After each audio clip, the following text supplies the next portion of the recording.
મારા દ્વારકાધીશ જય મુરલીધર।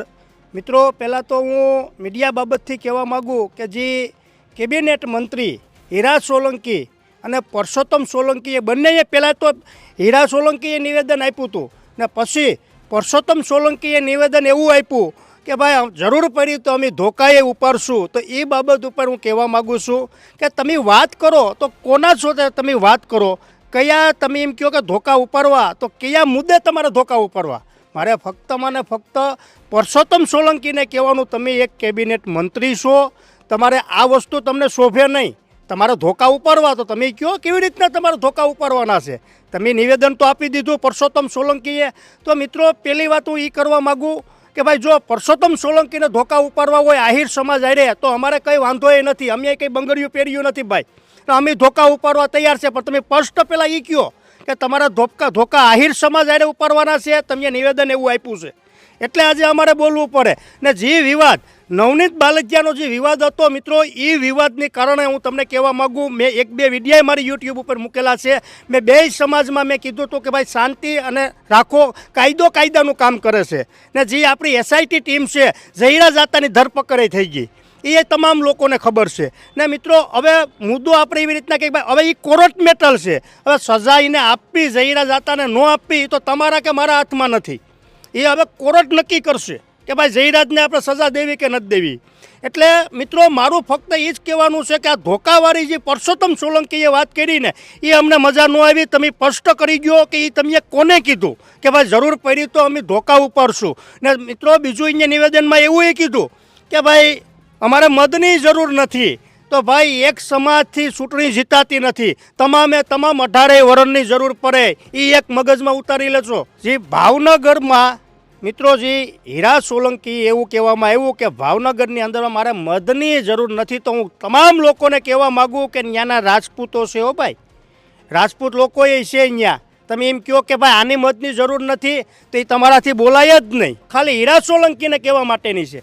અમે કોઈ એવા ટ્રીટમેન્ટ બે સમાજમાં જાતિ વિવાદ થયા અમે કોઈ દી અત્યારે લગ્ન દીધા નથી, ને અમે તો અમારા સમાજથી એ કીધું છે કે ભાઈ શાંતિ રાખો, જે કાયદાનું કામ કરે। હવે કાયદાનું કામ કરે, એમાં મારું ઈ ન હાલે ને તમારું ઈ ન હાલે, એ કાયદાનું જ હાલે। એટલે આ તો પરસોત્તમ સોલંકીએ એવું કીધું હતું એટલે મારે અત્યારે આજે મારે વિડીયો મૂકવો પડ્યો કે ભાઈ તમે ધોકા ઉપાડવાની વાત કરો તો અમે ક્યાર છે કે તમે એવી રીતના તમે ટ્રીટમેન્ટ ન આપી શકો કે ભાઈ મારા હાથ પગ ભાંગી નાખ્યા। તો પહેલી વાત તો સ્પષ્ટ એ થાય, એના હાથ પગ ભાંગ્યા નથી। હવે જે હાથ પગ ભાંગ્યા હોય એ માણા 11 દિવસની અંદરમાં ઊભો ન થાય। એમાં અમુક લોકોએ વિડીયા મૂક્યા હતા, ત્યાં જઈને મૂક્યા હતા કે ભાઈ નવનીત બાલકિયાના હાથ પગ માંગી નાખ્યા। એ વસ્તુ એ મિત્રો ખોટી થઈ કે ભાઈ જે તમારું સાચું ટ્રીટમેન્ટ છે એવી રીતના તમારે જે ઉપર શું હોય તો તમે કાયદેસર 18 વર્ષને તમે બતાવો, પણ ખોટું ટ્રીટમેન્ટ ન આપો। પહેલાં તો હું આહિર સમાજ અને કોળી સમાજને કહેવા માગું ને 18 વર્ષને કહેવા માગું કે મિત્રો, જે આ વિવાદ છે એમાં ઝહીરા જાતાની તો ધરપકડ થઈ ગઈ, તમામ લોકોને ખબર છે, ઝહીરા જાતાની ધરપકડ થઈ ગઈ।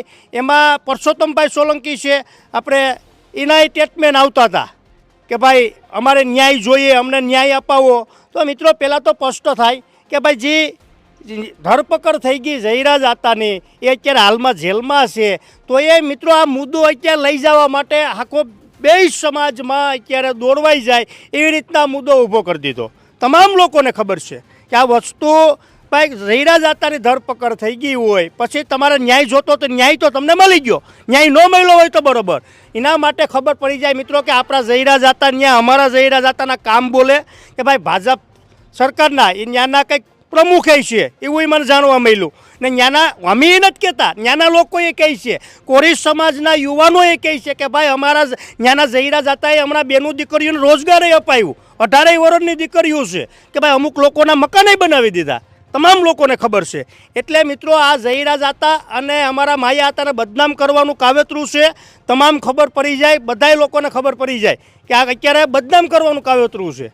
ને એસઆઈટી ટીમને તો મિત્રો, ઝહીરા જાતાની જે ગુનો કર્યો હોય ચાલો ભાઈ એને એસઆઈટી ટીમને તો મિત્રો તાત્કાલિક એક્શન લઈ અને ધરપકડ કરી લેવામાં આવી।